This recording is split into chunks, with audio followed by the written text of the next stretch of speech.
अस्सलाम वालेकुम to my beautiful YouTube family members and followers. I hope आप सब लोग बिल्कुल ठीक ठाक होंगे। And if you all are wondering कि ये हम कहाँ जा रहे हैं, सो मैंने कराची में एक अपार्टमेंट परचेज़ किया है और उसकी फ़ाइनल ट्रांजैक्शन के लिए मैं जा रही हूँ टू द कंसर्न डिपार्टमेंट। और अपार्टमेंट परचेज़ करना, ट्रस्ट मी, मेरी अपनी एक्सपीरियंस के मुताबिक पाकिस्तान में इट्स अ टास्क। 80% स्ट्रेस है और 20% एक्साइटमेंट। एक्साइटमेंट ऑफ कोर्स इसलिए कि आप अपनी प्रॉपर्टी परचेज़ कर रहे होते हैं, आप घर ले रहे होते हैं, लेकिन स्ट्रेस इसलिए है कि एक तो उसके पूरे प्रोसेस की नो हाउ, फिर उसमें कितने किस्म के तो डॉक्यूमेंट्स इन्वॉल्व होते हैं, sale deed, mutation, sale agreement, अगर आपने बैंक से लोन लिया हुआ है तो उसकी फॉर्मेलिटीज़, एंड देन जिन डिपार्टमेंट से आपको इंटरेक्ट करना होता है ट्रांजैक्शंस करने के लिए, वहाँ पे फॉलो अप करना।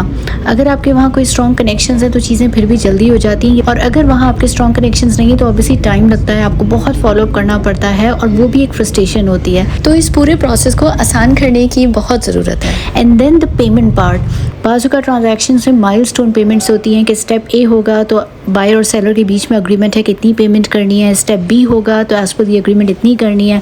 फिर फंड्स को अरेंज करना इट्स नॉट इजी, बिकॉज हमें पता है कि पाकिस्तान में प्रॉपर्टी की प्राइसेस जिस तरह से ऊपर जा रही हैं और जिस तरह से महंगाई है, it becomes very difficult to purchase a house, apartment और any kind of property. So it's a difficult transaction, specially अगर आप फीमेल हैं और आपके पास कोई मैनली सपोर्ट नहीं है, आपके उन डिपार्टमेंट्स में कोई स्ट्रॉन्ग कनेक्शंस नहीं है, then it becomes even more difficult. That is a ground reality unfortunately. Anyways, so next week इंशाल्लाह मैं आपको अपार्टमेंट दिखा रही हूँगी। ये जो वीडियो पे आप घर देख रहे हैं, this is not my apartment, this is a house we saw in Karachi, but this is not my actual apartment.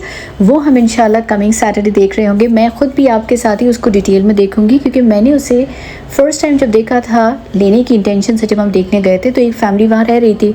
अब जब फैमिली रह रही होती है तो ऑब्वियसली आप अपार्टमेंट तो अच्छे से देखते हैं, लेकिन आप उतना माइन्यूटली नहीं देखते। फॉर इंस्टेंस, अगर घर में वॉल फिटेड फर्नीचर और वार्डरोब्स हैं और आपको उसके अंदर कंडीशन देखनी है कि लकड़ी की या फर्नीचर के अंदर से कंडीशन कैसी है, काम कितना करवाना है, सो आप एक आध दरवाजे खोल के देख सकते हैं, लेकिन आप उनके तमाम वार्डरोब्स नहीं खोल के देख सकते, राइट, क्योंकि उसमें उनका सामान रखा होता है। सो ऑनेस्टली सही से ये अपार्टमेंट मैं खुद भी आप ही के साथ देख रही होंगी जब मैं व्लॉग के लिए शूट कर रही होंगी। सो आई विल सी यू इंशाल्लाह नेक्स्ट वीक। टिल देन अपना बहुत ख्याल रखिएगा। टेक केयर, अल्लाह हाफिज़।